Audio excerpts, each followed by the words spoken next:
Price the Lord, ஹalleluya. இன்று நம் ஆண்டவராகிய இயேசு கிறிஸ்து நமக்கு தரும் இறை வார்த்தை ஆதியாகமம், அதாவது தொடக்க நூல் 13ஆம் அதிகாரம் 16வது வசனம். உன் சந்ததியை பூமியின் தூளை போல பெருக பண்ணுவேன். ஒருவன் பூமியின் தூளை எண்ண கூடுமானால் உன் சந்ததியும் எண்ணப்படும். ஆமென். Praise the Lord. அப்ப ஆண்டவர் வாக்குத்தத்தம் கொடுக்கிறாரு, உன் சந்ததிய பூமியின் தூளை போல பெருக பண்ணுவேன்னு சொல்றாரு. அப்ப இந்த காணொலியை பார்த்து கொண்டிருக்கிற சகோதரர்கள், நீங்க சகோதர சகோதரிகள், ஆண்டவர் இந்த வசனத்தின் வழியாக உங்கள்கிட்ட பேச விரும்புறது என்னன்னா, உன் சந்ததியை பூமியின் தூளை போல பெருக பண்ணுவேன் வசனம் வழியா ஆண்டவர் பேசுகின்றார். அப்ப இன்னைக்கு குழந்தையே பிறக்கலையே, இப்படி இருக்கேன்னு நினைக்காதீங்க. ஆண்டவர் வசனத்தின் வழியாக பேச வல்லமை உள்ளவர். உங்களுக்கு குழந்தையை தர அவர் வல்லமை உள்ளவர். இப்ப நம்ம செய்திக்குள்ள வரோம். இப்ப இதை தியானிக்க போகிற இது ஆதியாகமம் 13ஆம் அதிகாரத்துல இந்த வசனம் இடம்பெற்றுள்ளது. இது எங்கன்னு சொல்லி நம்ம தியானிக்கும் பொழுது, ஆபிரகாம குறித்து 12வது அதிகாரத்துல முதல்ல தேவன் ஆபிரகாம அழைக்கிறாரு. அதுல உன்னை ஆசீர்வதிக்கிறவர்களை ஆசீர்வதிப்பேன், உன்னை சபிக்கிறவர்களை சபிப்பேன், பூமியின் வம்சங்கள் எல்லாம் உனக்குள்ள ஆசீர்வதிக்கப்படும் 12வது அதிகாரத்துல சொல்றாரு. இந்த 13வது அதிகாரத்தை நம்ம எடுத்துக்கொண்டால், ஆபிரகாமும் லோத்து சேர்ந்து இருக்கும் பொழுது, லோத்து ஆபிரகாமை விட்டு பிரிந்த பிறகுதான் ஆண்டவர் ஆபிரகாமுக்கு இந்த வசனத்தை கொடுக்கிறாரு. உன் சந்ததியை பூமியின் தூளை போல பெருக பண்ணுவேன்னு சொல்றாரு. அப்ப இங்க பாத்தீங்கன்னா ஆண்டவர் வாக்குத்தத்தம் கொடுத்துட்டாரு. இந்த வாக்குத்தத்தத்தை தேவன் நிறைவேற்றாரு அப்படின்னு பாத்தீங்கன்னா, ஆதியாகமம் 15ஆம் அதிகாரத்துக்கு நாம் போகும் பொழுது மீண்டும் ஆபிரகாமுக்கு தேவன் தரிசனமாகி, ஆபிரகாமே நீ பயப்படாதே, நான் உனக்கு கேடகமும் மகா பெரிய பலனுமாய் இருக்கிறேன்னு ஆண்டவர் சொல்றப்ப ஆபிரகாம் சொல்றாரு, நீங்க எனக்கு புத்திர சந்தானத்தை என்ன கொடுக்கலையே, எனக்கு பிள்ளை பிறக்கலையே, என் வீட்டுல இருக்க வேலைக்கார பிள்ளைகள் தான் வீட்டுக்கு சுதந்திரவாளியா இருக்காங்கன்னு ஆபிரகாம் சொல்றப்ப தேவன் சொல்றாரு, அவர்கள் அல்ல, உன் கற்ப பிறப்பாய் பிறக்கிறவனே உனக்கு சுதந்திரவாளியாய் இருப்பான்னு ஆண்டவர் சொல்லிட்டு 15ஆம் அதிகாரம் 5வது வசனத்துல சொல்றாரு, வானத்தை அண்ணாந்து பார், நட்சத்திரங்களை என்ன கூடுமானால் உன் சந்ததி என்னப்படும், அந்த அளவுக்கு நட்சத்திரத்தை பெருகி இருப்பது போல உன் சந்ததியை பெருக பண்ணுவேன் ஆண்டவர் 2ஆம் தரையாகவும் ஆபிரகாமுக்கு சொல்றாரு.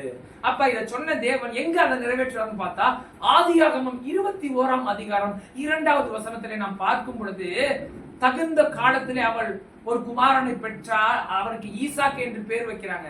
அந்த குமாரன் பிறக்கும் பொழுது ஆபிரகாமுக்கு 100 வயதா இருந்தான் என்று 21ஆம் அதிகாரம் 5வது வசனத்துல படிக்கின்றோம். அப்ப 75வது வயதுல வாக்குத்தத்தத்தை பெற்றுக் கொள்கிறான். 25 வருடங்கள் கழித்து 100வது வயதிலே அதை சுதந்திரித்துக் கொள்கின்றான். அப்ப நீங்க பார்க்கும் பொழுது வாக்குத்தத்தத்தை சொன்னதை நிறைவேற்றுகிற தேவன் நம் ஆண்டவராகிய இயேசு கிறிஸ்து. அவர் மனமாற மனுபுத்திரன் அல்ல, வசனம் சொல்லுது. அவர் சொல்லியும் செய்யாமல் இருப்பாரோ, மனமாற அவர் மனுபுத்திரனும் அல்ல, அவர் சொன்னதை நிறைவேற்றுகிற தேவன். ஆபிரகாமுக்கு சொன்ன வாக்குத்தத்தத்தை குறித்த காலத்திலே கரெக்டான நேரத்தில் நிறைவேற்ற தேவன் வல்லமை உள்ளவர். ஆமென். அதை நிறைவேற்றி முடித்தார். இரண்டாவதாக நாம் பார்க்கும் பொழுது, பொருத்தனையின் புத்திரனை குறித்து தியானிக்க போகிறோம். அது என்ன பிரதர் பொருத்தனையின் புத்திரன் அப்படின்னு நீங்க கேட்டீங்கன்னா, இங்க பாத்தீங்கன்னா இதற்காக நாம் 1 சாமுவேலின் புஸ்தகம் 1ஆம் அதிகாரத்திலே பயணிக்கும் பொழுது, அங்கே எல்கானா என்ற மனிதன் இருக்கின்றான். அவனுக்கு 2 மனைவிகள், அன்னாள் பெண்ணினாள். இதுல பெண்ணினாளுக்கு குழந்தைகள் இருந்தது என்று நாம் படிக்கின்றோம், அன்னாளுக்கோ குழந்தை இல்லை என்று நாம் படிக்கின்றோம். 1 சாமுவேல் 1ஆம் அதிகாரம் 6வது வசனத்திலே, கர்த்தர் அன்னாளின் கற்பத்தை அடைத்தபடினால் அவளுடைய சக்களத்தியாகிய பெண்ணினால் அவளை துக்கப்படுத்தும்படி விசனப்படுத்தினாள் என்று நாம் படிக்கின்றோம். இங்கே பார்த்தா கர்த்தர் அவள் கற்பத்தை அடைத்திருக்கார் என்று நாம் படிக்கும் பொழுது, நம்ம என்ன கர்த்தர் கெட்டவரா? இல்ல சகோதரர்களே, நம்முடைய தேவன் நீதியின் தேவன், இரக்கத்தின் தேவன், ஐஸ்வர்யத்தை தருகிற தேவன். ஏன் இங்கே கர்த்தர் அவருடைய கற்பத்தை அடைத்தார் என்று நாம் பார்க்கும் பொழுது, பொருத்தனையின் புத்திரனை அவன் பெறுவதற்காகவே கர்த்தர் அவருடைய கற்பத்தை அடைத்தார். எப்படி பிரதர் சொல்றீங்க அப்படின்னா, 1ஆம் அதிகாரம் 11வது வசனத்தில் அவர் ஜெபம் பண்றாள், அன்னாள், சேனைகளின் கர்த்தாவே, உமது அடியாளுடைய சிறுமையை நீர் கண்ணோக்கி பார்த்து உம்முடைய அடியாளை மறவாமல் நினைந்தருளி எனக்கு ஒரு ஆண் பிள்ளையை கொடுத்தால் அவன் உயிரோடு இருக்கும் நாளெல்லாம் கர்த்தருக்கென்று அவனை ஒப்புக் கொடுக்கின்றேன், அவனுடைய தலையின் மேல் சவரகன் கத்தி படுவதில்லை என்று அங்கே ஒரு பொருத்தனை பண்ணுகின்றாள்.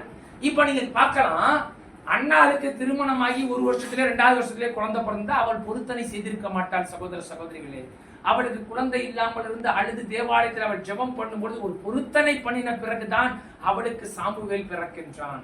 ஆக இங்க எதற்காக என்றால் அவர் கற்பத்தை அடைத்தார் என்றால் அந்த பொருத்தனையின் புத்திரனை அவன் பெற்று அவன் இஸ்ரவேலுக்கு பெரிய தீர்க்கதரிசியாக வர வேண்டும் என்பதற்காக தான் கர்த்தர் அவனுடைய கற்பத்தை அடைத்தார்.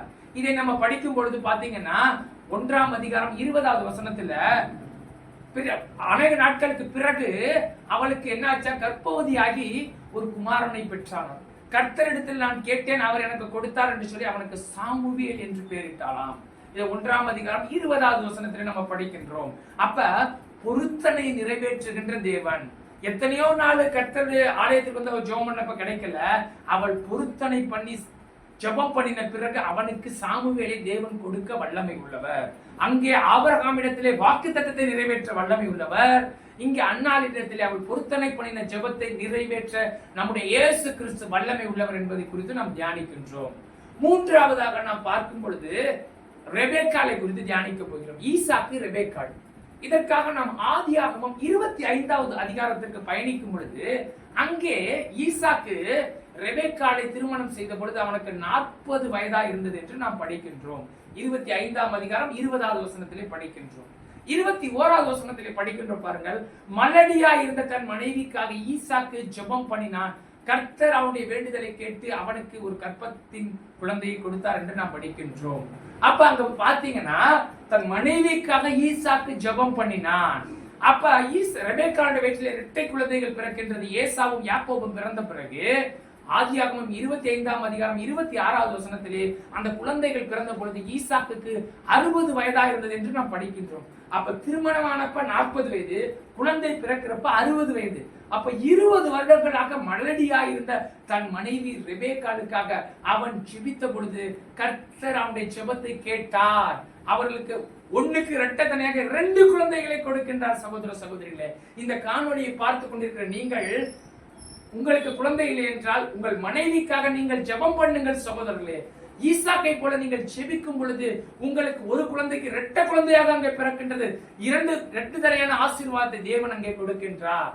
ஆக ஈசாக்கை போல நாம் ஜெபிக்கும் பொழுது கர்த்தர் நமக்கு குழந்தையை கொடுக்க வல்லவராய் இருக்கின்றார். முதலாவது ஆபிரகாமை பார்க்கும் பொழுது வாக்குத்தத்தத்தை நிறைவேற்ற வல்லமை உள்ளவர். இரண்டாவது அன்னாளுடைய காரியத்திலே பொருத்தனை நிறைவேற்ற நம் தேவன் வல்லமை உள்ளவர். மூன்றாவது ஈசாக்கு ரெபேக்காளின் இடத்திலே நாம் பார்க்கும் பொழுது அவருடைய ஜெபத்தை கேட்டு அவர்களுக்கு குழந்தையை கொடுக்க தேவன் வல்லமை உள்ளவர். ஈசாக்கின் ஜெபத்தை கேட்டு குழந்தையை கொடுத்த தேவன். இப்ப இந்த 3 காரியத்தை நாம் பார்க்கும்போது இது நாம் பழைய ஏற்பாட்டிலே தியானித்தோம்.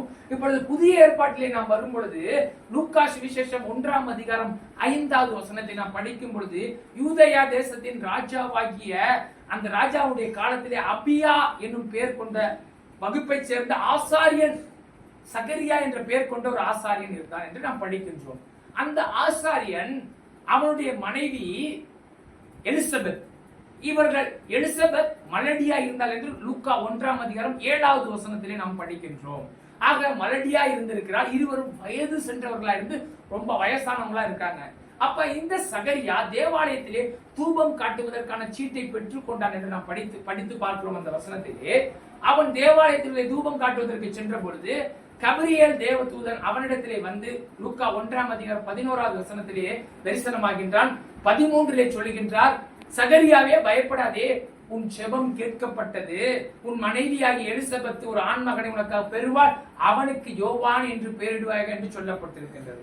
அப்ப லூக்கா 1ஆம் அதிகாரம் 13வது வசனத்திலே இந்த வாக்குத்தத்தம் சொல்லப்பட்டிருக்கிறது.